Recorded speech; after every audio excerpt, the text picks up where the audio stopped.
2, 3. 3, 2, 1.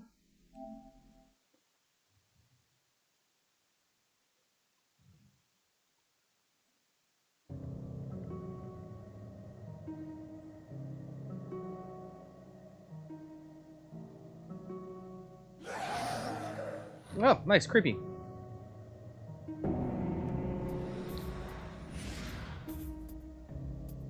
Cannibal Carnival.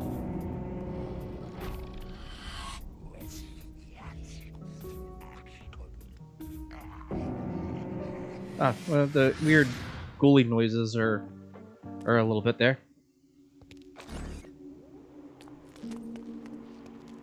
Absinthe.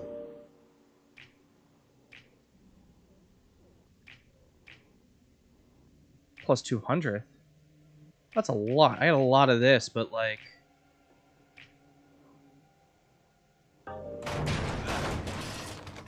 Sure, we'll do that.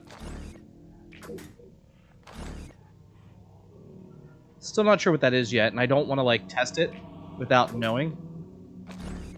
And, like...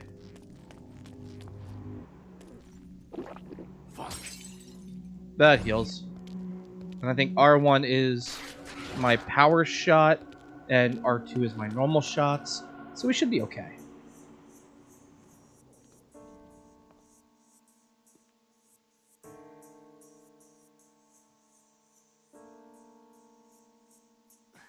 Paula, wait! Stop running, my love. Paula, where are you?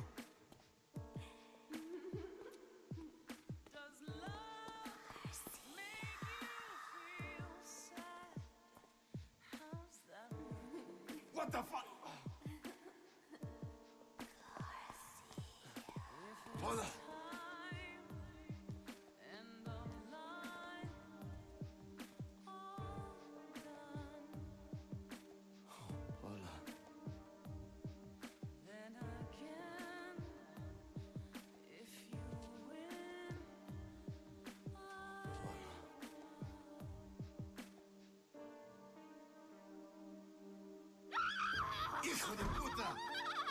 That doesn't smell like pork, unless she stopped showering.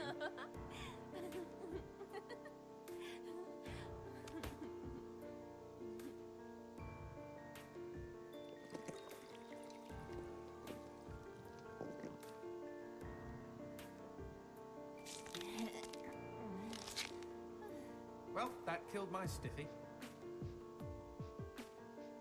Garcia, is that you? You came to save me. Angel. Look out, G! It's a trap!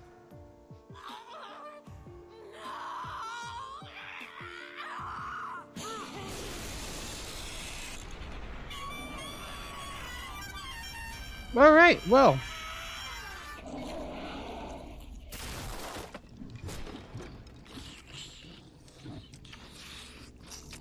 I guess, okay. What the shit? Demons like men, Garcia. They all try to get inside the prettiest girl. Shit! These twisted demons! Yes, well, that's the reason I left. Fuck this pendejo!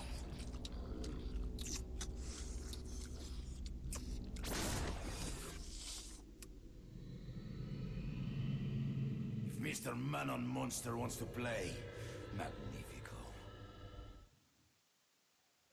Okay.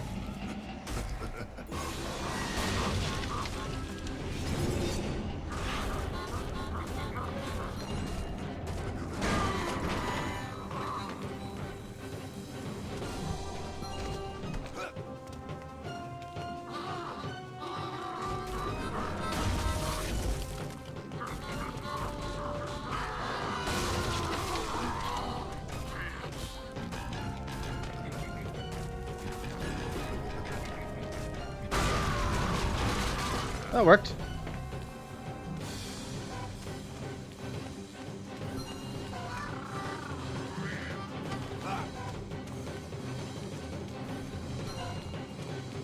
Where'd you go, buddy? Oh, God.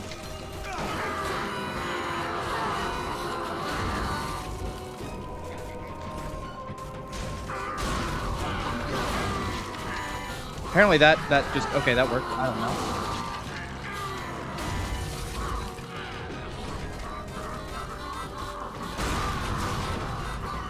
That's making progress, right? There you are, okay.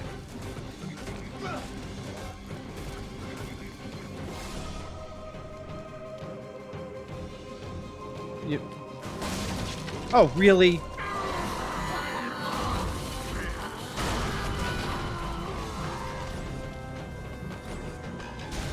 Oh, no, shoot the thing.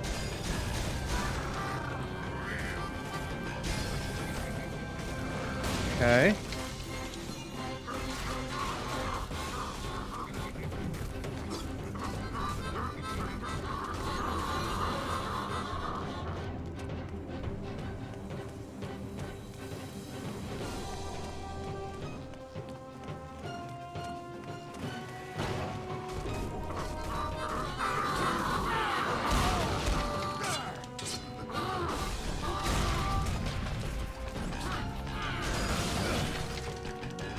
X is my dodge. I've been playing other games, and so it's just like...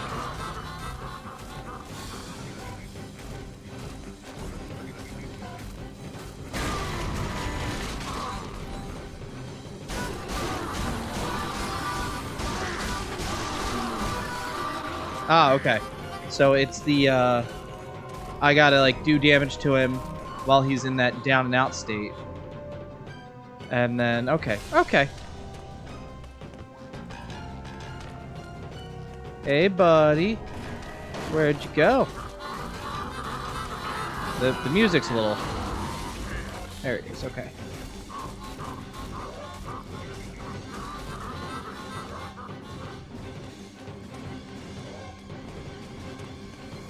Buddy, you here?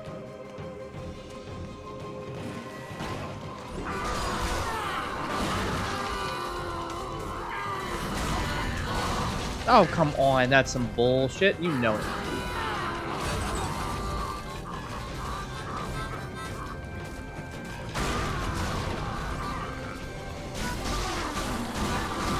That's better.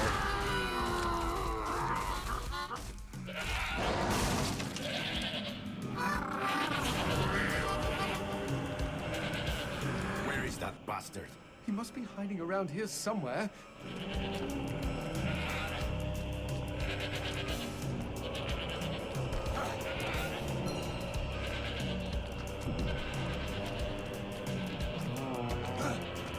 Yeah, it'd be nice to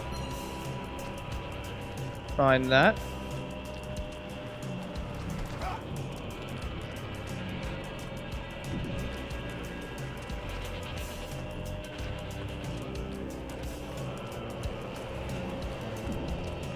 I'm glad that this is a fun boss fight mechanic, I guess. It's a little tedious.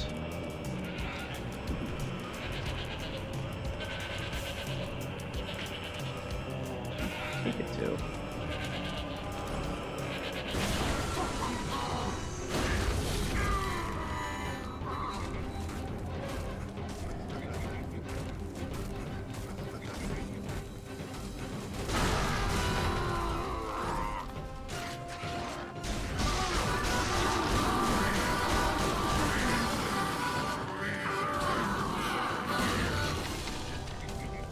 At least it's giving me like a fair amount of ammo here as well.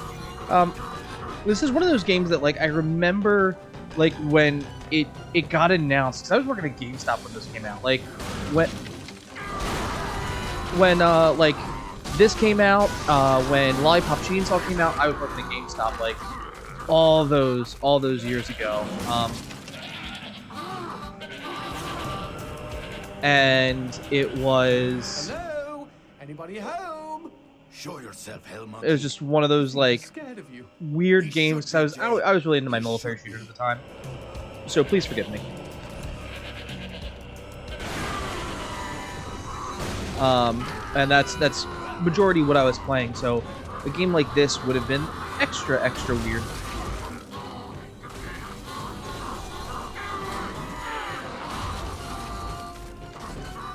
extra weird to me. And like Suda 51, like I remember Live Hop Chainsaw was like it wasn't like Devil May Cry almost. Like Devil May Cry was like even this whatever reason I was gonna give it like objectively a better game.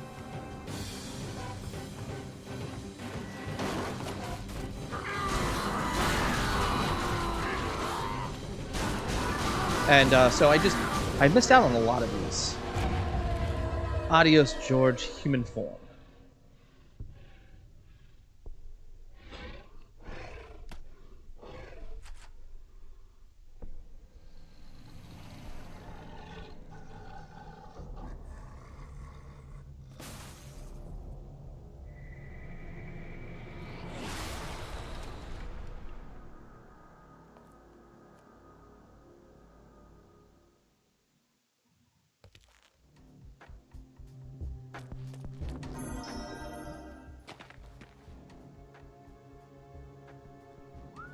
Nice rock. Shove it into my face, G. Trust me, it doesn't mean we're engaged or anything. Might be a tight fit, but okay.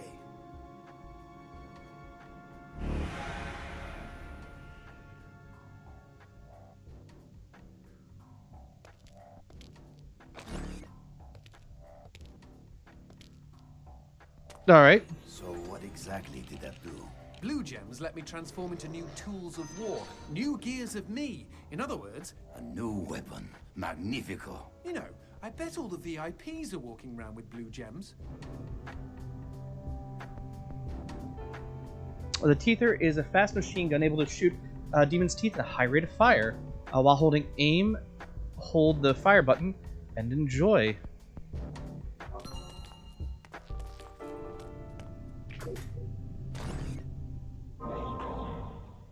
It's like a P90.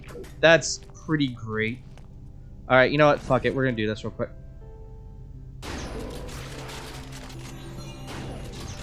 It's a slug. Okay. It is just a slug, which is fine. Oh, that's awesome. It tells me which weapon is equipped. That's also really handy. I'm so glad it does stuff like that. That's a nice little, like, some of those like little details these games have in them definitely make them very, very worthwhile.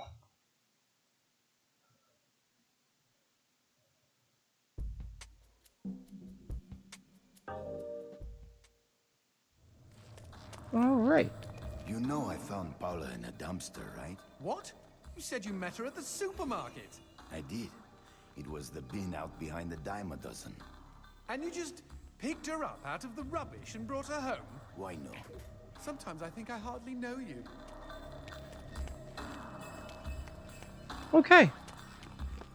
So I'm guessing, like, Paula also has, like, a troubled youth like he does. Soft spots. I can fix her.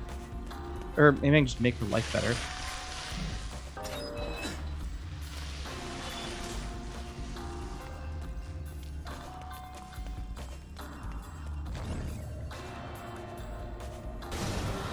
What was that? I don't know, but we've got company, as in lots of. Well, if they pull up a chair, I would be happy to beat them with it.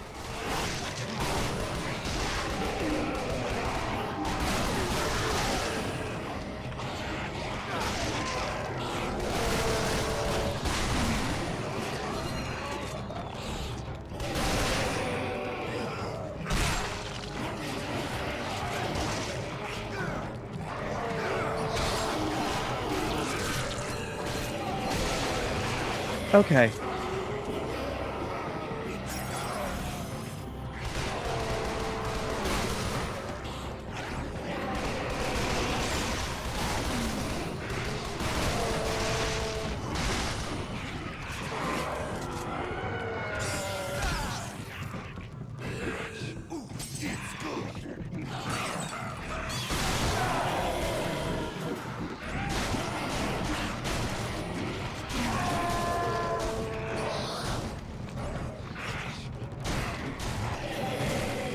Okay, you good? All right. I don't know if I necessarily like how that weapon aims so much, but, you know, it's fine. We'll probably end up using the pistol for most of this game. We got some hearts back, got some health back. Make our way through this.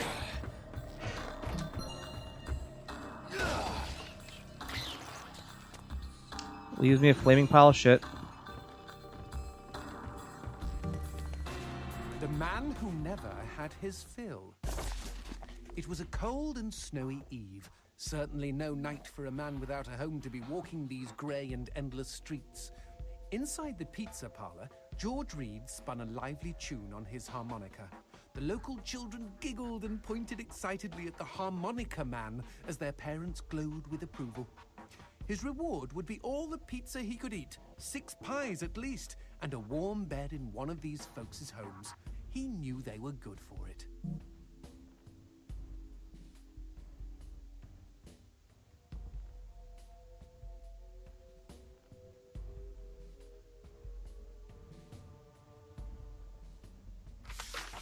But when he tucked in for the night, George had not had his fill.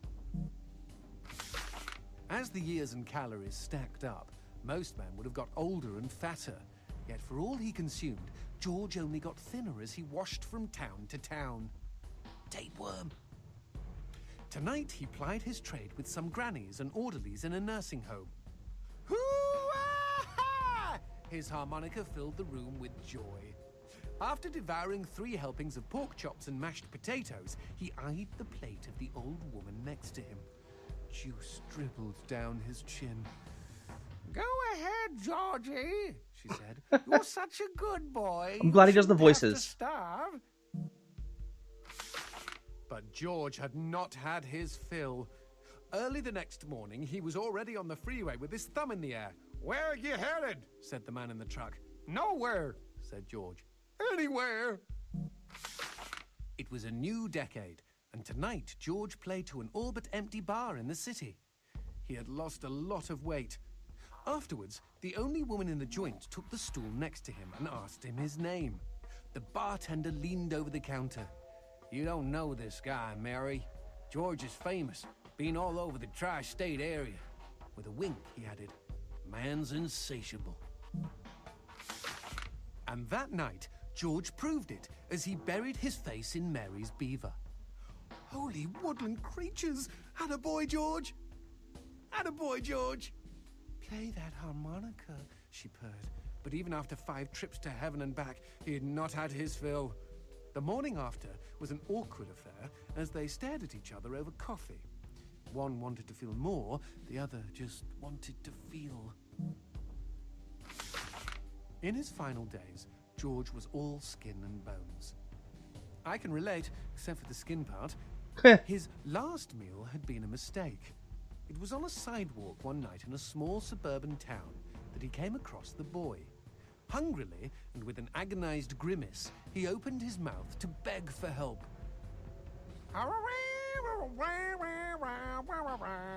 Out came a cacophony of wheezes and toots, but the boy understood. Wait, you mean Jorge ate his harmonica? Once he was alone, George Reed looked at the candy bar he held in one hand and began to cry.